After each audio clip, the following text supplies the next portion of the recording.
Hi folks, my name is Devontae and I sacrifice my time so you don't have to. You guys like the microphone quality? Hopefully it's a little bit better than what you've been listening to since I started this channel again. Well, I guess it'd be a different channel, so I don't know about again. It wouldn't be the same. You get the point, all right? All right, so we're back to reviewing Smackdown again. We're back to reviewing WWE in general. If you didn't see the community post, let me just remind you guys, this Sunday I will indeed be reviewing Wrestle Dream. At first I said I wasn't gonna do it, but I see the match card now, and honestly, it's not even so much the matches on the card per se, as much as it's like, I don't know, I just thought it was gonna be like that, what was that show called again? The one in Tennessee from SmackDown a couple of years ago. Something, or was it in Tallahassee? Whatever. It was like some SmackDown show that they, you know, I don't know, it was like a live event and they like filmed it and then like they called it a pay-per-view. I can't remember per se what it was, but I could be wrong. But my point being, I thought it was gonna be something along the lines of that. Regardless, I'm gonna be reviewing the show. That's all you need to know. I'll be here reviewing that and doing my thing. And also I'll be reviewing Collision tomorrow night also. So yeah, I'm back in the shadow, unfortunately. I mean, fortunately, I love reviewing WWE.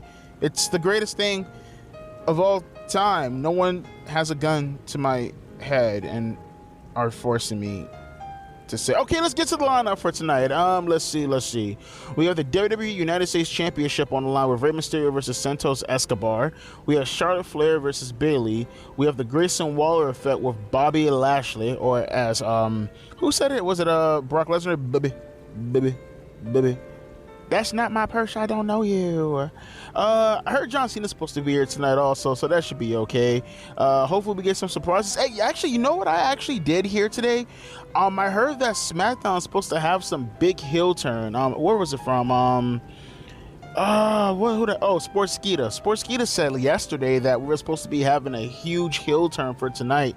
So that's something. I mean, honestly, looking at the matches, looks like it might be something with Escobar and Mysterio. Could be wrong, probably wrong. I don't know. We're gonna see tonight though. But from what it looks like, I could be wrong, but it looks like Escobar could be turning heel tonight. We'll keep our eye out for that. But again, hope you guys enjoy the audio quality. I did shell out a bunch of dollars to make sure I got the best quality for the most gayest people. You know what? I forgot. Don't say that. Don't say that. I take that back. YouTube gods, don't hurt me. I did not mean it. Don't do it. Don't pull the trigger on my channel again. You gotta say all that in order to appease the YouTube guys, otherwise you get put in YouTube jail. And in my case, from my other channel, I get the death penalty. So with that being said, folks, let me stop rambling on and let's get on with the video. Come on. Okay, I see Jimmy Uso trying to step up. Okay, I get it. I like what I see. The whole delusional heel, I'm the one that's doing everything for the bloodline type of deal before Roman Reigns gets back and puts him in his place. I dig this. I like this a lot. This is really, really good. I'm assuming the whole story behind the bloodline and Jimmy Uso doing what he's doing right now is for him to, Roman Reigns eventually to come back and Jimmy, because you know Roman's gonna have to eventually confront Jimmy Uso for everything that's been going on. And he's gonna be like, oh, what happened to all that big boy talk about you not wanting to be with the bloodline? I'm assuming Jimmy's gonna probably say something along the lines of, I was mad because you chose Jay over me. I should be the right-hand man. I'm main event Jimmy Uso. I'm assuming that's the path that they're gonna go down to as soon as Roman Reigns gets back. You know what, the way Paul Heyman was talking in his opening segment, it kind of almost seemed like they were gonna do like maybe Roman Reigns was gonna speak on the phone and like maybe, you know, talk throughout the intercom system in the arena. That's where I thought they were gonna go, but apparently they didn't go there, or maybe they did, I just didn't pay attention. I don't know, but they did. I don't remember them going that way. They did take it to a Titantron. They highlighted everything that happened last week with the bloodline and John Cena and AJ Styles, you know, the beat down to AJ and the beat down to John Cena. And then they came back from the Titantron and Paul Heyman was going to go through his shtick before Jimmy Uso. He asked for the microphone and Paul didn't give it to him initially. So Jimmy was like, oh, I'm just playing, because Paul's looking at him crazy like, what you doing, bro? Like, this is my microphone. It's my time. Like, no. And Jimmy's like, I'm just playing, bro. I'm just give me that goddamn microphone. He takes it out of his head. I like that. Anytime I see the Usos like interact or do anything, maybe it could be the fact that we're kind of close in age, not super duper close, but I think the Usos have me by like a good 6 or 7 years. So we're kind of in the same generation. And it's like, I see how they interact with each other and with the people around them. It just reminds me so much of how me and my friends and my cousins used to grow up acting. So I don't know. That's probably why I like Jimmy and Jay so much. But Jimmy gets on the microphone. He's like taking all the credit for the beatdown to AJ and John Cena last week, and he's going on and on and on and on until eventually he was attacked by Carl Anderson of all people. He was attacked by good mic work. Holy shit, look at that. Getting up there in age, I see there, boyo. Well, I guess good mic work is older than, well, whatever, you get the point. Joke kind of fell flat on his face. You get the point, though. They're bald goatee. They both look like Johnny Sins. You get the point. He beats the crap out of him and throws him out of the ring, and they're all standing there in the aisleway. Paul Heyman, Jimmy Uso, Solo Sikoa, and they're looking at Carl Anderson. And Carl Anderson is like, I told AJ not to get involved. Not to get involved in bloodline business, but he did. And now it's involving me. And by the way, they just came back from commercial break while I'm recording this, and it looks like it's going to be Carl Anderson versus Jimmy Uso. So I guess that's a match that's happening right now. We will talk about that afterwards, but I do want to finish the segment though, because I got some thoughts about this. Carl Anderson, invited them back to the ring. And while they were inviting him back to the ring, Paul Heyman was trying to hold him back. But Solo looked at Jimmy and he's like, you better handle this or I'm going to. And Jimmy's like, I'm gonna handle this. And he puts his hand out for a hand clap. And Solo just like, nah. He doesn't even acknowledge the hand clap. And Jimmy's just like, yeah. See, I'm just playing the cool. Like, I wasn't gonna do anything. It was, yeah, bloodline business, let's go. And now they're wrestling right now. I like this segment. This is really, really fun. It's a lot better than seeing the stereotypical cliche go in the ring and wrestle and take bumps all goddamn night. That gets stale after a while. And yeah, I can acknowledge the fact that the bloodline storyline is getting a little bit and that has more to do. You know what? I got something to say also. For people who are saying the bloodline story is getting like, it's jumping the shark currently right now, I don't blame you. You're right. You're absolutely right. But I do want to put things into context. I feel as if the story would be so much better and it would stay on the path of being good if Roman Reigns was there, bro. It's really suffering. And don't get it twisted. I like what Jimmy's doing right now currently, but it's just missing because Roman Reigns is missing. It would have been nice if they would have actually done what I thought they were going to do with the speakerphone. Would it have been lazy? Sort of, kind of, yeah. But, I mean, I get it. Roman has probably the best contract in wrestling history. I get it. He's doing his thing right now, you know, blurring the lines of reality when it comes to laziness and actual productivity from a wrestler, right? He's in the island of relevancy right now, but it is making the storyline kind of whine. But I guarantee you, when he comes back, it's still, yeah, it might still have the after effects of jumping the shark a little bit. I do feel as if it would have a lot of legs to stay on if Roman was there every week, though. I really, really do. But it is what it is, though. Well, I mean, they're still selling out arenas all over the world. I know they just ran out of tickets for Fastlane. So, hey, if their business is booming right now, I guess it is what it is. And it looks like Jimmy's about to pin Carl Anderson right now. And yeah, he beat Carl Anderson, so I don't have to record anything about that segment right there. So yeah, let's continue on. If anything happens after the match, we'll talk about it afterwards. But yeah, cool. I don't have to talk about that match. Short, sweet, to the point. During commercial, coming back, and still recording. That's how short the match was. So good for them. Good. In and out. AEW can learn a thing or two from that. Let's continue on. Damn, I hate when I do this, man. I gotta stay more focused. Gotta stay focused, Devontae. God damn, man. I missed so many segments. Well, I mean, I watched it, but I mean missed in terms of recording because I'm cleaning around my apartment also. I have to come back outside and record this. But we have Rey Mysterio and Santos Escobar. They actually just went to commercial during the match. So let me hurry and record this so I can get back to that.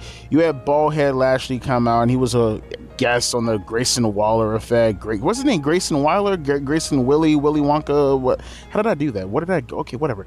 I don't remember what the hell they were talking about, nor did I really give a shit. I mean, I like Bobby Lashley, but man, him and the Street Profits, if they're gonna go there with the hurt... I hate when WWE does this, dude. You know what the hell you want to do. Just fucking do it. They always have to stall every goddamn thing, bro. That's why wrestling's in the shit that it's in right now. AEW does that same dumb shit too. Stop stalling so goddamn much. And if you're gonna stall, have some fun filler in between. God damn, I hate when they do this shit. You know damn well the path that Bobby Lashley and the Street Profits, you know damn well what you're doing. And what the hell? Weren't they doing something with Bobby Lashley, Street Profits? And I think he was talking to, what's his name also?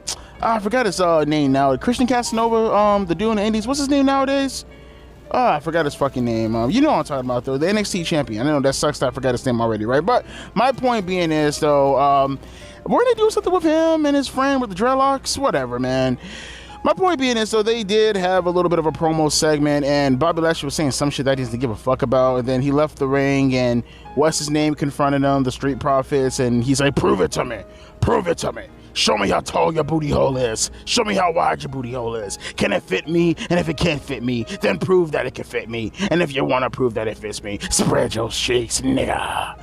I'm a booty warrior, I like ass, and it's more important than water. Boondocks, check it out. Great cartoon show. But you know, with the way they were actually doing that whole segment too, it kind of felt like they were going to do a heel turn with the Street Profits turn on Bobby Lashley. And if nothing else, I thought that at the very least we're going to do a tag team match with the Street Profits versus eventually Austin Theory, who came out during the Rampway. Nice little nod and homage to their past feud with Bobby Lashley, one of the shittier feuds in the past. They were going to do, I thought they were going to do a tag team match with the Street Profits versus Austin Theory and Grayson Waller, Willy Wonka, and the Chocolate Factory. But no, they didn't do that. Instead, they just had a boring match with Austin Theory versus Cameron Grimes, which, by the way, Cameron Grimes, jobber to the stars. You didn't know that? Now you know. Afterwards, he did bump heads with Dragon Lee, who was in the audience. Yippee, yippee, yay, awesome, yay. They even ran a vignette on Dragon Lee. I seen his match with Dominic Mysterio also. That was a fire-ass match. Check that out if you guys didn't check that out. Check it out. Rey Mysterio eventually came out, and he even bumped heads and kind of gave the stamp of approval for Dragon Lee. And now we're here now. Nice little touch also having Zelina Vega not come out with either Santos Escobar or Rey Mysterio. You may say to yourself, that's common sense, Devontae. Well, it's WWE, and common sense doesn't really reign supreme, if you know what I mean. But with that being said, I think we caught up with enough bullshit for tonight. Let's get back to the match in itself. Also, I heard John Cena's showing up tonight, so hopefully that will mean, because I thought they were going to actually main event with Santos and Rey Mysterio, you know, given who they are and the title and the history, and from what it looks like, maybe even the possible heel turn for Santos Escobar. But no, they're not going to do that. It's going to be John Cena most likely main eventing, so hopefully we get to get something out of that to be fun. And yeah, I'm still rambling on. Let's get back to the Rey Mysterio Santos Escobar match. That was, wow, the baby bitch. They were baby bitches. Oh no, it's crazy that I can't remember Christian Casanova's name in WWE. It's crazy that I can't remember his name, but I can remember Raul Mendoza and Joaquin Wilde. Why do I remember their names, but I can't remember Christian Casanova? Let me look that up real quick. I'm very curious because I can't keep doing this. Hang on, I'm just gonna type in NXT champion. Who is it? Because I hate the fact that I know their name, but I don't know the other guy's name. Who is it? The current NXT. Oh, Carmelo Hayes. That's his name. God damn. I know people are in the comment section. Carmelo Hayes. If there's even anybody in the comment section. There's my Millennial Smart Channel. Be part people could tell me. Whatever. I'm not bitching about that right now. Okay, so yeah, we had this match with Rey Mysterio and Santos Escobar. The match was good. Don't get it twisted. I will say that it did feel a little bit more slower to my liking, and I get it. I understand, you know, Ray's getting older. He's got to be turning 50 soon. If not this year, then next year. But yeah, Ray's getting up there in age, so it's fine. I get it. It's not the same Rey Mysterio that I grew up with. I mean, the fact that I'm 31 years old and I can say that I was a child doing stunts off my couches onto pillows and to my stuffed animals, and I'm 31 years old, just kind of puts into context how old Rey Mysterio is at the moment, right? So I get it, but at the same time, I don't know, man. I will definitely say that I was expecting more from this match, but it's fine. It was moving the story forward with Rey Mysterio and Santos Escobar. I thought that Santos was going to turn heel, but apparently that major heel turn that I was talking about earlier, it indeed did come from the Street Profits. So Rey did win his match against Santos Escobar. He caught him in the cradle and retained his United States Championship. After the match, the Street Profits came out and they attacked Rey Mysterio and Santos Escobar from behind. Didn't really do that much damage before Bobby Lashley came out and he started clapping his head with his nugget head looking ass, Choco Thunder looking head ass looking boy. Like, he brought his sweet nectar head looking head ass out here looking like a goddamn burnt charcoal. But you know, he comes out and he's like clapping his hands. I'm just happy that his teeth was shining, because otherwise it's like a shadow walking towards me. Okay, I'm done firing Bobby Lashley up. But seriously though, he's like clapping and he's like, yeah, good job guys, you didn't even give them the opportunity to do actual damage, to the extent that Rey Mysterio was still standing up. I mean, they got, you know, freaking Santos Escobar, they got him a little tiny bit, but they didn't really do enough damage for Bobby Lashley to come out and start clapping. He came out a little bit too early. But the baby bitch moment of the year, fucking Raul Mendoza and Joaquin Wild, they come out to try to save, I can't even say save, because again, Mysterio is still standing up, but like, you can't even see them off camera. All you hear is the crowd cheering, and then all I see is Bobby turn around, and boom, he just knocks Raul Mendoza's ass out cold. I'm like, what the fuck happened? And then I see Joaquin Wild, he starts getting his ass kicked, and then the Street Profits did this wicked ass finisher. I never seen him do this move before. It's like a spine buster net breaker. It was really, really fucking cool. But you know what I will say though, and this is nothing against someone like a what's his name again? I forgot Buddy's name. What's Montez Ford's partner name again? God damn it, that guy looked that up too. See, this is what happens when I don't stay up to date with goddamn here, hang on. This is why I don't stay up together. Oh yeah, Angelo Dawkins. I mean, nothing against Angelo Dawkins. I mean, to the extent that I forgot his damn name. But there's something about Montez Ford's demeanor. You guys see how he was carrying himself? That little thing he did with his lip when he was going up the alleyway, his facials, the way he just carried himself. There's just something about Montez Ford that just, I don't know, man. I just feel like his singles run is going to be really, really dope. Trust me when I say that. Oh, but we got the LWO. I want to see what they're going to talk about. So yeah, we'll get back. We'll come back. I'll be right back, folks. Hang on for a second. Gotta see what they're talking about. Hang on. L.A. Night. Yeah. Okay. So before we actually talk about this, I have to retract my steps. I have to retrace my steps. I have to go back a little bit early on in the night because like a complete and utter dumb fuck, because that's of course who I am, a complete and utter dumb fuck. I recorded a couple of segments, 2 of them, without my microphone, and even though it did pick up the recording, it just sounds really, really terrible and really, really ugly. It sounds like the record from earlier today. I hate that shit, man. I really do, especially when I'm already recording in high quality, or at least good quality, with the microphone that I have right now. It just seems really, really out of place. So I'm gonna retrace my steps. Hopefully I can remember everything that happened early on. As a matter of fact, before I even do that, let me kind of like pull up my notes real quick.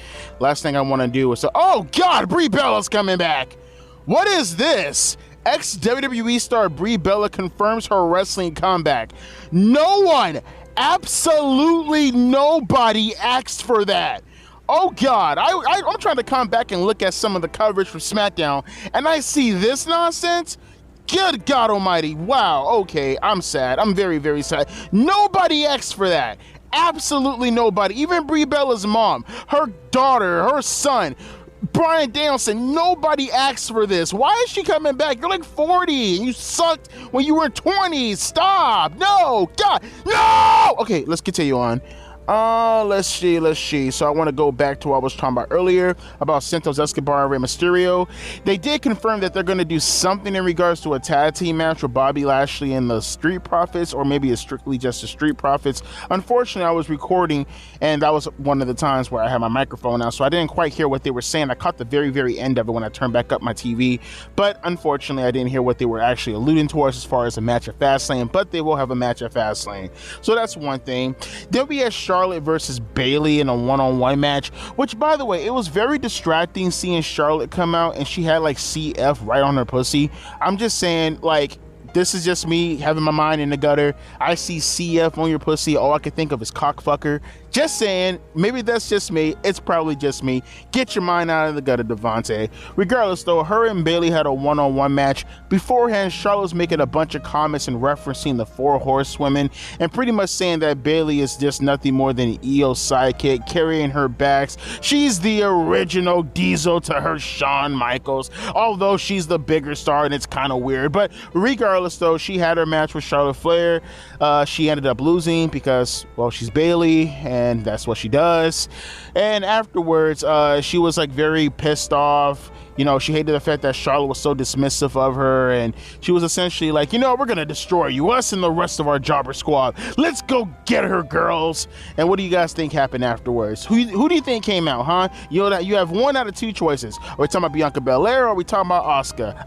You were right. It was Asuka. She came out and she ended up saving Charlotte for what would have been a beatdown. She started speaking Mexican. I didn't understand a goddamn word that Asuka was saying. And then Io Shirai started to come back, everybody speaking some Cuban. and I didn't understand what she was saying also. But Bayley translated for us because she speaks fluent Japanese.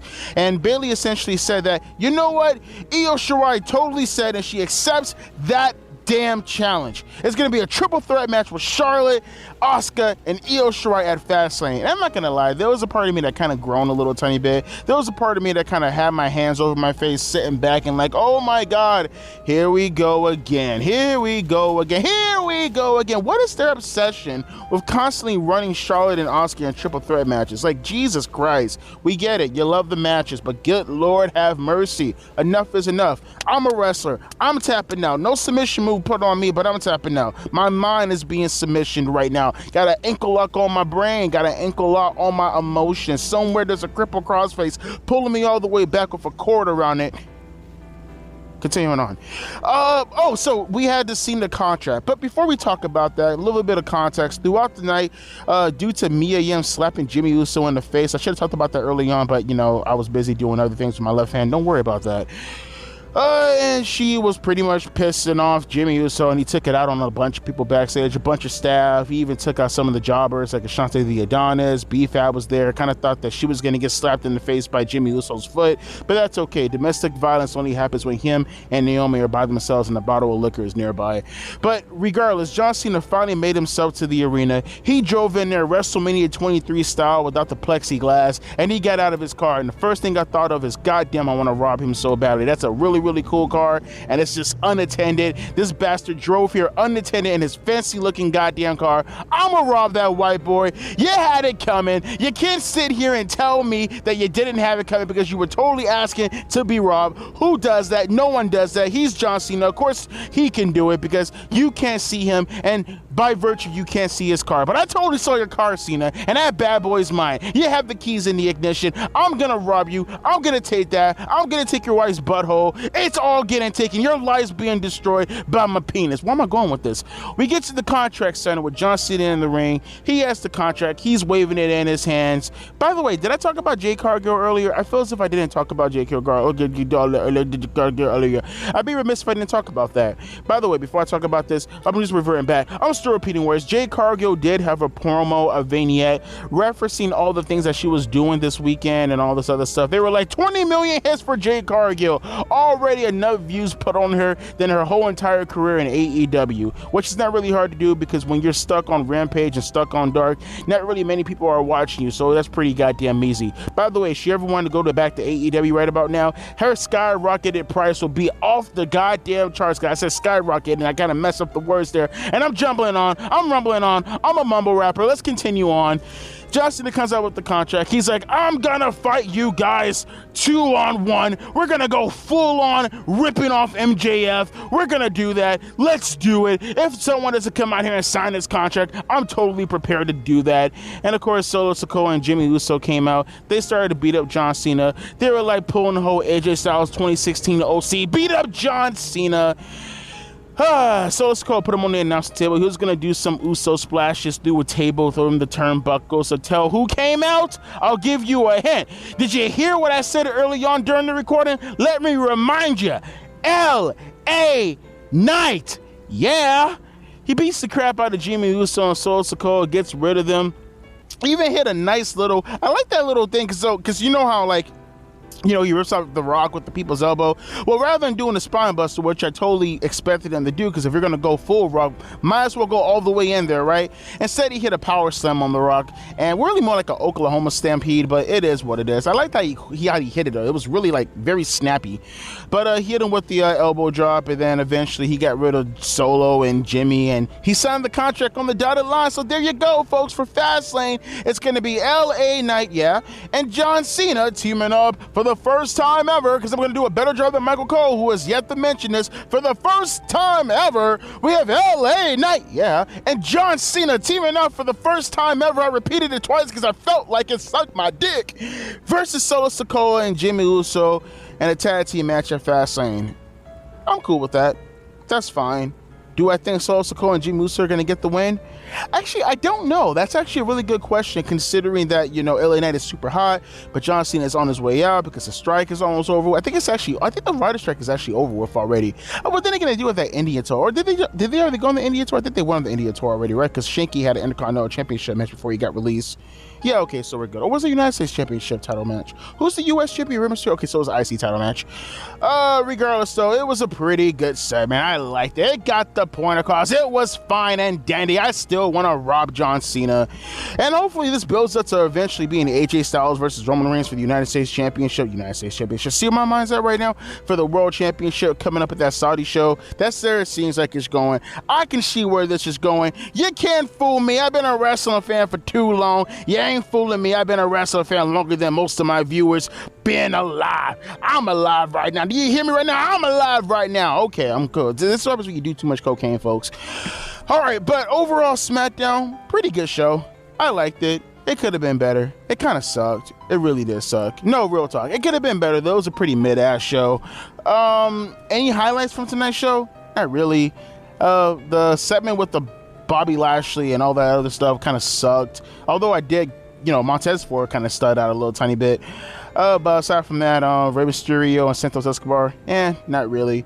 The opener, what was the opener tonight? I forgot the opening match. Who cares? Oh yeah, also Pretty Deadly had a pretty funny vignette. That was awesome. I like them too. They're pretty gay, but that's okay. I said it again. No, YouTube, please don't. I got a strike for that before. Remember that? But I'm gonna let you guys talk about it amongst each other inside the comment section below. Do your thing. Converse amongst with each other. Yes, I understand. I'm very hyped right now. Who gave me drugs? Probably your mom. Trust me, she has to pay me somehow when she gives me head. Don't worry about it. Let me get the hell up out of here. I've been talking way too long, but this is what happens when you don't catch up with your segments, folks. If you're going to be a YouTuber, be a good YouTuber. Don't be like me. I'm a terrible YouTuber. Then again, I am the greatest YouTuber of all time, so it kind of depends on what you're talking about and focusing on. I'm still rambling on. Let me get the hell up out of here. As always, wait for it. Deuces, a P. Eyes.